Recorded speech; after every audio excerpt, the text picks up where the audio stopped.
తాకట్టులో ఉన్న బంగారాన్ని విడిపించి ఆ రోజున్న మార్కెట్ ధర కట్టి మిగిలిన డబ్బును మీకు అందిస్తుంది ఎస్వీఎస్ గోల్డ్.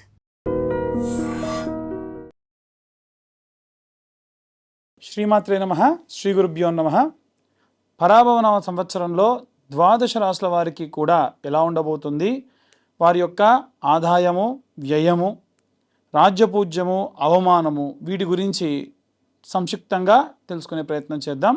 కర్కాటక రాశి వారికి సంబంధించి ఆదాయం 2, వ్యయం 11, రాజ్యపూజ్యం 4, అవమానం 7. ఆర్థిక ఫలితాల విషయానికి వస్తే ఈ సంవత్సరం వీరికి ఆర్థికంగా స్థిరంగా ఉంటారు. సేవింగ్స్ నెమ్మదిగా పెరుగుతాయి. కుటుంబంలో ఉన్నటువంటి ఖర్చులు ఎక్కువ అవ్వడం వల్ల ఈ సంవత్సరం వీరికి ఇబ్బందికరంగా మారే అవకాశం ఉంది. పిల్లల చదువు విషయానికి, అలాగే ఇంట్లో ఉన్నటువంటి వారికి సంబంధించి వైద్యము, ఎవరన్నా బంధువులకి ఏదైనా సహాయం చేయడం, వాటి వల్ల ఎక్కువ డబ్బు ఖర్చు అయ్యే అవకాశం ఉంది. ఇల్లు స్థిరాస్తి విషయానికి వస్తే గృహంలో మార్పు జరిగేటువంటి అవకాశం ఉంది. ఇల్లు మారడం కానీ, ఇంట్లో ఉన్న డెకరేషన్ ఏదైనా సరే రూమ్స్ చేంజ్ అవ్వడం కానీ జరిగే అవకాశం ఉంది.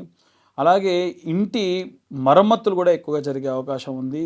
భూమికి సంబంధించి లాభం చేకూరుతుంది. వాస్తు మార్పులు అధికంగా ఉండే అవకాశం ఉంది. ఉద్యోగపరమైనటువంటి విషయానికి వస్తే బాధ్యతలు పెరుగుతాయి. ప్రమోషన్ కంటే కూడా బాధ్యతలు ముందుగా వీరికి ఎక్కువగా పెరిగే అవకాశం ఉంది. ప్రభుత్వ ఉద్యోగస్తులకు సంబంధించి శుభకాలం, కష్టానికి తగినంత గుర్తింపు లభిస్తుంది. విద్యార్థులకు సంబంధించినటువంటి విషయానికి వస్తే చదువులలో శ్రద్ధ అవసరం.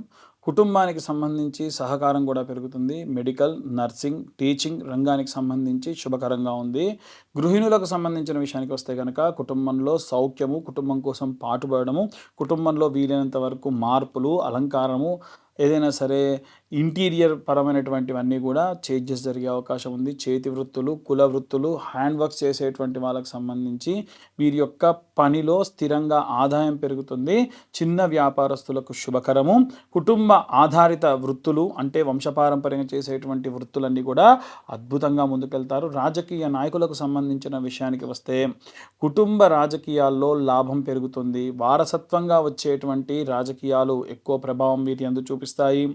సినిమా రంగానికి, కళారంగానికి సంబంధించిన విషయానికి వస్తే భావోద్వేగ పాత్రలు చేసేవాళ్ళు కానీ, డైరెక్షన్స్ చేసేవాళ్ళు కానీ, స్టోరీ రైటింగ్స్ రాసే వాళ్ళకి సంబంధించి, రైటర్స్కి సంబంధించి మంచి గుర్తింపు లభిస్తుంది. వైవాహిక జీవితము, కుటుంబంలో ఆల్రెడీ వివాహం అనేటువంటి వాళ్ళకి సంబంధించిన విషయానికి వస్తే దాంపత్య సఖ్యత పెరుగుతుంది. కుటుంబ బంధాలు బలపడతాయి. పెద్దల ఆశీస్సు పెరుగుతుంది. వివాహం కానటువంటి వారికి ఈ సంవత్సరం కాస్త ఆలస్యంగా లేదా వచ్చే సంవత్సరంలో వివాహం అయ్యే అవకాశం ఉంది.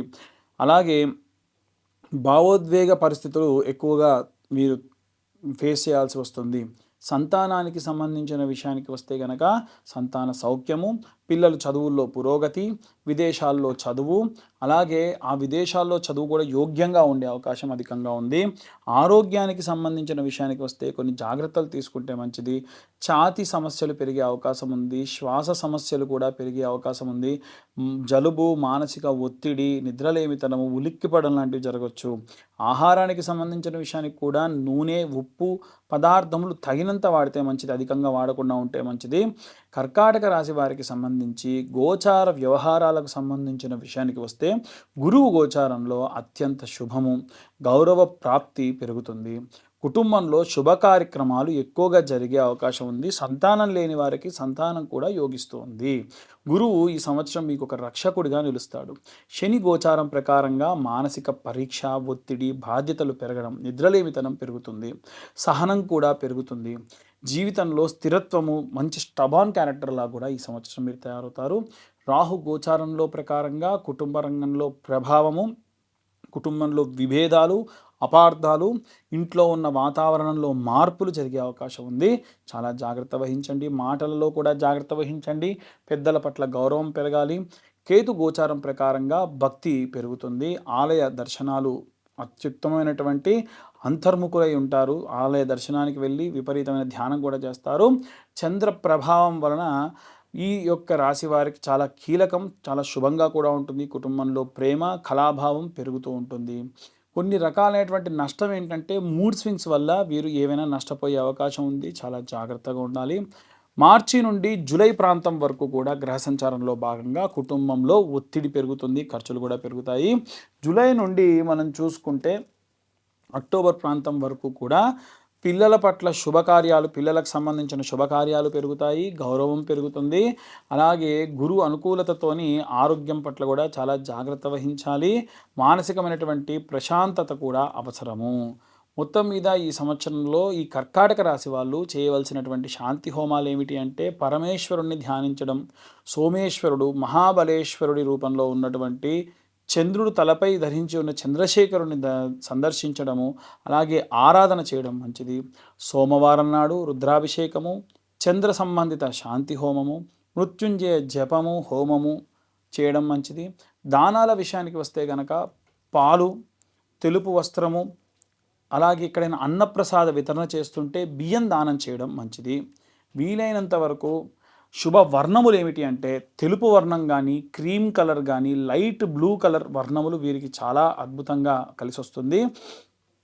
రత్నం మీ జాతకంలో మీరు ధరించాల్సినటువంటి రత్నం కనుక చూసుకుంటే వీలైనంత వరకు ముత్యం కానీ, అలాగే ఏవైనా సరే ఇవాళ రేపు కొంచెం అంతా లైట్ గోల్డ్ కలర్లో వచ్చేటువంటి సాధారణంగా సహజ సిద్ధంగా దొరికేటువంటి ముత్యాలు దొరుకుతాయి, అవి ధరించడం మంచిది. పౌర్ణమి రోజున గొడవ పడకండి. అమావాస్య రోజున ఒంటరిగా నిర్ణయాలు తీసుకోవడం, ఒంటరిగా ప్రయాణాలు చేయడం మంచిది కాదు. అధికంగా ఉప్పు స్వీకరించడం కూడా తగ్గిస్తే మంచిది. కర్కాటక రాశి వారికి సంబంధించి ఈ యొక్క సంవత్సరం కుటుంబపరమైనటువంటి గురు రక్షణ, అలాగే శని వలన మానసిక పరీక్ష, అలాగే భావోద్వేగాల వల్ల నిర్ణయాలు తీసుకోవడం పెరిగే అవకాశం ఉంది. ఆధ్యాత్మికత ఎక్కువగా పెరిగే అవకాశం ఉంది. ఇవన్నీ కూడా మనం గోచారరీత్యా చెబుతున్నటువంటి విషయంలో మాత్రమే. తిథి వార నక్షత్ర యోగ కరణాలు బట్టి చెప్పేటువంటి విషయం. ఇలా కాకుండా డీటెయిల్గా జాతకం కావాలనుకున్న వాళ్ళు మీ పేరు, మీ date of birth, time, place కింద ఉన్న నెంబర్కి కాంటాక్ట్ చేయండి. డీటెయిల్డ్గా 60-70 పేజీల్లో జాతకం మీ దాకా అందించడం జరుగుతుంది. ఉగాది అంటే యుగమునకు ఆది.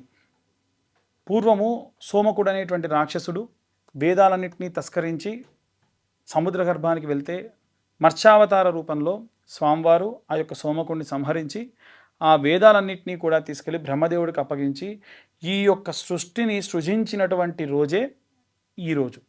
కాబట్టే యుగమునకు ఆది ఉగాది అంటారు. అంటే మనందరం కూడా పుట్టింది, మన మూలాలు పుట్టింది ఈరోజే. కాబట్టి మన అందరి పుట్టినరోజు ఈరోజు. ఈ రోజున మనము తలకు నూనె పెట్టుకోవడము, నలుగు పెట్టుకోవడము, అభ్యంగన స్నానం చేయడము, కొత్త వస్త్రాలు ధరించడము, ఆ వస్త్రాలకు కాస్తంత పసుపు పెట్టుకొని దేవతల దగ్గర షడ్రుచులతో కూడినటువంటి పచ్చడిని నైవేద్యంగా పెట్టి మన సంకల్పాన్ని చెప్పి, మన రిజల్యూషన్ అంటారు కదా, అందరూ న్యూ ఇయర్ రిజల్యూషన్ ఏంటి, ఏం తీసుకుంటున్నారు, అసలు న్యూ ఇయర్ కానే కాదు. ఎందుకు అంటే అక్కడ ఏమీ మారదు. మనకు ఉగాది రోజునే అన్నీ మారుతాయి. ప్రకృతి మారుతుంది, ప్రకృతిలో వాసనలు మారుతాయి, ప్రకృతిలో పక్షుల యొక్క కిలకిల రావాలు మారుతాయి, వాతావరణంలో మార్పులు ఉంటాయి. కాబట్టి ఉగాది మన యొక్క అసలైనటువంటి న్యూ ఇయర్. కాబట్టి ఆ రోజున అందరూ కూడా నూతన సంవత్సర శుభాకాంక్షలు చెప్పుకోండి. ఇదంతా అయిన తర్వాతకి రాజదర్శనం చేయాలి. రాజు అంటే దేవుడే రాజు యొక్క రూపంలో ఉంటాడు అంటారు. ఇప్పుడు మనకు రాజులు దేవత రూపంలో లేరు కాబట్టి విశేషంగా శివకేశవుల యొక్క దర్శనం, అంటే దేవాలయానికి వెళ్ళి శివుడిని, విష్ణువుని దర్శించుకోవడం మంచిది. అలాగే ఈ యొక్క ఉగాది రోజున పంచాంగ శ్రవణాన్ని వినండి. ఇప్పుడు మనకు చెప్తున్నటువంటి పంచాంగ శ్రవణం అంతా కూడా మీరు మీ రాశికి సంబంధించి ఎలా ఉంది, ఈ సంవత్సరంలో ఏ టైం నుంచి ఏ టైం వరకు ఎలా ఉంది అనేటువంటి విషయాలు కూడా సంక్షిప్తంగా చెప్పేటువంటి ప్రయత్నం చేశాము. కాబట్టి ఎవరైనా జాతకాలు చెప్పించుకోవాలన్నా ఈ రోజున చెప్పించుకోవచ్చు. అలాగే వీలైనంత వరకు కూడా ఈ సంవత్సరంలో ఎవరికైనా వివాహం కాని వారికి, సంతానం కాని వారికి ప్రత్యేకమైనటువంటి హోమాలు నిర్వహించడం జరుగుతుంది. ఆసక్తి కలవారి కింద ఉన్న నెంబర్కి కాంటాక్ట్ చేయొచ్చు. సర్వే జనా సుఖినో భవంతు. స్వస్తి.